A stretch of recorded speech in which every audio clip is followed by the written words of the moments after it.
Hello students, अब हम लोग प्रिंसिपल ऑफ लीस्ट वर्क से नेक्स्ट क्वेश्चन को सॉल्व करेंगे। पहले इस क्वेश्चन को पढ़ते हैं। A beam of length L is supported at the ends and at its middle point as shown in figure. जैसा कि इस फिगर में देखिए शो किया गया है, इस तरीके से सपोर्ट एक दिया गया है मिडिल पॉइंट पर।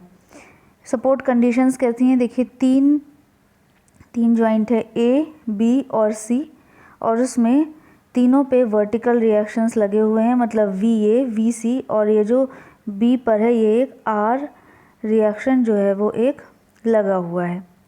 इसके बाद the beam carries a uniformly distributed load of small w per unit run over the whole span।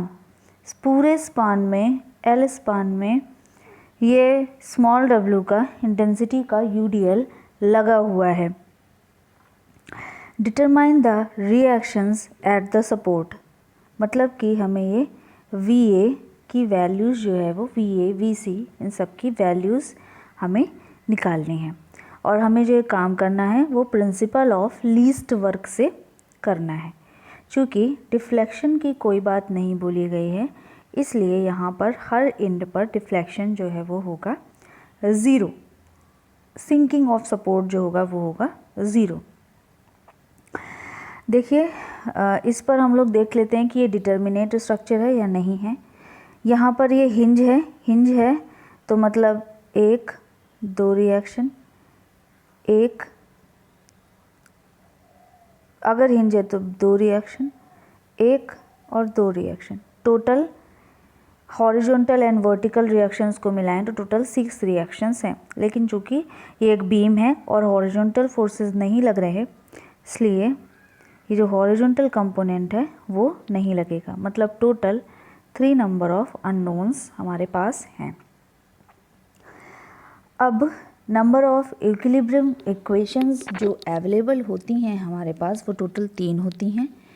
Horizontal forces का summation equal to 0, 1, vertical forces का समेशन इक्वल टू 0, 2, और मोमेंट किसी भी पॉइंट के about moment equal to 0, ये 3 equations होती हैं। इन 3 इक्वेशंस में horizontal reaction equal to horizontal forces का समेशन इक्वल टू 0, ये तो हट जाता है। तो बचता क्या है, हमारे पास 3 इक्वेशंस बचती हैं, 2 इक्वेशंस बचती हैं जो कि एक रिलायबल इक्वेशंस देंगी सॉल्व करने के लिए। तो हमारे पास इस जो स्ट्रक्चर है इसका इंडिटर्मिनेसी आ जाता है क्या, 1। मतलब ये जो स्ट्रक्चर आपके सामने गिवन है इसमें 1 डिग्री ऑफ इंडिटर्मिनेसी है। तो हम लोग इस क्वेश्चन को सॉल्व करते हैं। अब देखिए हमें रिएक्शन निकालने हैं VA और VC। तो हम लोग कैसे निकालेंगे कि पॉइंट A पर चूँकि डिफ्लेक्शन 0 है, मतलब कि सिंकिंग नहीं हो रही है, सिंकिंग और सपोर्ट है 0, तो डिफ्लेक्शन इक्वल टू 0, यानी partial derivative of strain energy stored in AC with respect to reaction VA equal to 0। तो यानी हमें स्ट्रेन एनर्जी स्टोर्ड निकालना होगा पूरे मेंबर पे। अब स्ट्रेन एनर्जी का फॉर्मूला अगर आपको ध्यान हो तो मोमेंट की वजह से जो स्ट्रेन एनर्जी स्टोर होती है वो उसका फॉर्मूला होता है WI, मतलब strain energy stored equal to integration of m² dx upon 2EI। m का वैल्यू हमें निकालना पड़ेगा। अब देखिए A से B तक में एक m होगा, m का एक इक्वेशन होगा, और B से C तक में m का दूसरा इक्वेशन होगा। लेकिन अगर आप ध्यान से देखें तो ये AB पार्ट और BC पार्ट दोनों क्या हैं, सेम है, मतलब सिमेट्रिकल है, ठीक। तो VA इक्वल टू इस लोडिंग की वजह से क्या हो जाएगा, WL/2, और इस R की वजह से R/2, और इसकी वजह से WL/2 और R की वजह से R/2। लेकिन फिर भी हम इसको ये तो हमारा रफ एंड टफ रूल है, लेकिन हम लोग इसको पूरे रूल्स रेगुलेशंस के साथ ज़रा करते हैं। तो हमें क्या मिलेगा कि VA के अबाउट मोमेंट इक्वल टू 0 अगर हम लोग लगाएं तो VC इंटू L, यानी एंटी क्लॉकवाइज डायरेक्शन में VC into L, R into L/2, ये भी anti clockwise, equal to clockwise moment के मतलब small w into L into L/2। तो इस तरह हमें जो VC का वैल्यू मिला वो देखिए, VC का वैल्यू हमें मिला WL माइनस का R/2, VC का वैल्यू हमें मिल गया। ठीक, अब VC हमें पता चल गया है, ये VC का वैल्यू हमें पता चल गया है। VA का वैल्यू हम लोग निकाल सकते हैं वर्टिकल डायरेक्शन में फोर्सेस का समेशन इक्वल टू 0 करके। तो वर्टिकल डायरेक्शन ऑफ फोर्सेस यानी VA plus R plus VC equal to W into L। ठीक, VC का वैल्यू रख देंगे और हमें VA का वैल्यू मिल जाएगा। और देखिए VA का वैल्यू भी हमें क्या मिला, WL माइनस R/2। मतलब हमने VA और VC ये और इसका वैल्यू जो है वो कैलकुलेट कर लिया in terms of W and R। अब हमें स्ट्रेन एनर्जी निकालना है। तो स्ट्रेन एनर्जी के लिए हम लोग क्या करेंगे, पार्ट AB लेंगे। इस AB में एक सेक्शन लिया A से x डिस्टेंस पर एक सेक्शन लिया और इस सेक्शन पर हमें मोमेंट की वैल्यू जो है वो फाइंड आउट करनी है। तो मोमेंट यानी mx इक्वल टू क्या हो जाएगा, this value multiplied by x, this value multiplied by x, minus का ये जो W इंटेंसिटी का UDL है W x²/2। अब ये mx की वैल्यू हो गई। तो mx का वैल्यू अगर हमें पता है तो internal strain energy stored equal to m²dx/2EI। तो देखिए इस पूरे पार्ट को m माना, m²dx/2EI। इसी तरह हमें BC पार्ट में भी स्टोर एनर्जी निकालनी है। तो अगर हम C से x डिस्टेंस पर एक सेक्शन लें तो हमें सेम जैसा हमें AB के लिए मिला है वैसा ही हमें BC के लिए भी मिलेगा। AB के लिए मिला है वैसा ही हमें क्या मिलेगा, BC के लिए भी मिलेगा। तो टोटल बीम AC के लिए जो टोटल बीम AC के लिए जो स्ट्रेन एनर्जी आया वो 2 times of strain energy stored in AB मिल जाएगा। तो देखिए stored energy in span AC equal to 2 times strain energy stored in this. ठीक, अब इसमें तो देखते हैं इसमें देखिए 2 का स्क्वायर है, 2 का स्क्वायर है मतलब हो गया 4 और ये 2 है मतलब 8, तो मतलब 8EI हो गया। ठीक, अब इस 2 से ये 8 4 मतलब 4EI हो गया। अब हमें ये जो स्टोर्ड एनर्जी है AC पार्ट में जो स्टोर्ड एनर्जी है, इस स्टोर्ड एनर्जी का partial derivative with respect to R, मतलब ये जो पॉइंट B दिया हुआ है उसका भी डिफ्लेक्शन 0 है। तो प्रिंसिपल ऑफ लीस्ट वर्क से स्टोर्ड एनर्जी AC में स्टोर्ड एनर्जी का partial derivative with respect to R equal to हो जाएगा 0।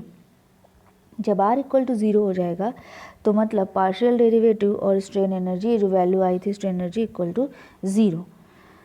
अब देखिए यहाँ पर भी वही रूल अप्लाई होगा जो मैंने आपको पिछले बार भी बताया है, जो वीडियोस हैं उसमें मैंने बताया हुआ है कि 0 से L/2 इंटीग्रेशन है, सही है। उसके बाद हमें इसका डिफ्रेंशिएशन करना है। तो डिफ्रेंशिएशन अगर हम पहले कर दें तो भी हमारे रिजल्ट्स में कोई अंतर नहीं आएगा, लेकिन हमारा काम बहुत आसानी से हो जाएगा। तो हम इसका पहले हम लोग पार्शियल डिफरेंशिएशन करेंगे, फिर हम लोग इंटीग्रेशन करेंगे। तो जब हम लोग इसका पार्शियल डिफरेंशिएशन करते हैं तो अगर हम लोग इसको पूरे को माने t तो t² तो हो जाएगा 2t। तो देखिए 2t। अब इस t का भी हमें पार्शियल डेरिवेशन करना पड़ेगा। तो देखिए ये पूरा तो 0 हो जाएगा, ये भी पूरा 0 हो जाएगा क्योंकि r का कोई टर्म नहीं है, लेकिन इसमें माइनस का r x में r का टर्म है। तो पार्शियल डेरिवेशन क्या मिलेगा हमें, माइनस का x मिलेगा। अब हमें इसका डिफ्रेंशिएशन इंटीग्रेशन करना है, तो 2 2 ज़ा 4। अब ये 2EI को हम लोग इंटीग्रेशन से बाहर ले सकते हैं और x का अंदर मल्टीप्लाई कर देंगे। तो देखिए इस 2EI को हमने बाहर ले लिया और x का अंदर मल्टीप्लाई किया, माइनस का x का अंदर मल्टीप्लाई किया, तो क्या हुआ, माइनस का w LX स्क्वायर प्लस का माइनस माइनस हो गया प्लस का RX square plus WX cube, ये देखिए WX क्यूब इक्वल टू 0। तो इस 1/2i को इधर साइड भेज दिया और ये हो गया 0। अब हमें इंटीग्रेशन करना है, तो देखिए माइनस का WL तो एज इट इज़ है, x स्क्वायर इंटीग्रेशन करने पर हो गया x क्यूब बाई 3, 0 से L/2, तो x की जगह क्या रख दिया, L/2 का होल क्यूब, ये सॉल्व। R x स्क्वायर, तो x स्क्वायर का हो गया x क्यूब बाई 3 इंटीग्रेशन करने पर, 0 से L/2 मतलब कि R/3 L/2 का होल क्यूब, दूसरा भी टर्म सॉल्व। तीसरा WX क्यूब, तो x की पावर 4/4 इंटीग्रेशन करने पर आया और x की जगह रख देंगे L/2 मतलब L/2 की पावर हो गया 4। अब देखिए इसमें जब लोग हम इनकी पावर्स वगैरह हटाएंगे, इसको सॉल्व करेंगे, तो हमें ये स्टेप मिलेगा। इसमें देखिए ये वैल्यू भी नोन, सिर्फ r एक ऐसा अननोन है जो हमें नहीं पता है, तो हमने इसको सॉल्व करेंगे। तो देखिए ये सॉल्व करने पर क्या आ जाएगा, WL की पावर 4 डिवाइड बाई 64 माइनस का WL की पावर 4 डिवाइड बाई 24। इससे हमने क्या किया, WL की पावर 4 जो है वो कॉमन ले लिया, बचा क्या, 1 डिवाइड बाई 64 माइनस का 1/24। LCM लिया 192 आया और ऊपर आ गया 3 माइनस 8, मतलब माइनस का F माइनस का 5 WL। अच्छा इधर चूँकि यहाँ पर देखिए ये जब हम लोग इसको सॉल्व करेंगे तो RL³/24, तो इधर से इधर L क्यूब है, इधर L की पावर 4 है, तो L क्यूब कॉमन लिया और दूसरी साइड भेज दिया, तो इसलिए यहाँ पर बचा WL, माइनस का WL 192 प्लस का R/24 इक्वल टू 0। तो R/24 इक्वल टू हो गया क्या, 5 WL डिवाइड बाई 192, मतलब कि R इक्वल टू आ गया 5 WL डिवाइड बाई 8। अब देखिए R का वैल्यू हमें पता चल गया है और VA और VC का वैल्यू बराबर है, और वो है कितना, WL माइनस R/2 के बराबर है। थोड़ी देर सबसे पहले इनिशियल हमने क्वेश्चन पे सॉल्व किया था, आप देख भी लीजिए, ये हमने यहाँ से लिया है, ये देखिए VC इक्वल टू भी WL minus R/2 WL minus R/2 था। तो ये लास्ट में R/2 वैल्यू R की रख दिया, और जब हम लोग सॉल्व करेंगे तो WL/2 minus 5 WL/8 multiplied by 2 मतलब 16। इसमें से हम लोग WL/16 कॉमन ले लेंगे, तो अंदर क्या बचा, 8 माइनस 5। सॉल्व किया तो वैल्यू हमें मिलेगा 3/16 WL। तो इस तरह हमने ये क्वेश्चन सॉल्व किया और इसमें हमने और R की वैल्यू निकाल ले। अब अगर आप चाहें तो इसका बेंडिंग मोमेंट डायग्राम और शेयर फोर्स डायग्राम बहुत आसानी से बना सकते हैं। ठीक, जो इसका डायग्राम देखने पे दिखेगा वो हम बता देते हैं। ये इंड रिएक्शन ऐसे आएंगे और सिंपली सपोर्टेड बेंडिंग मोमेंट का जो डायग्राम बनेगा वो ऐसे। अब ये सुपर इम्पोज हो जाने पर कुछ ऐसे आपको ऐसे इसका डायग्राम दिखेगा, ये बेंडिंग मोमेंट डायग्राम आएगा।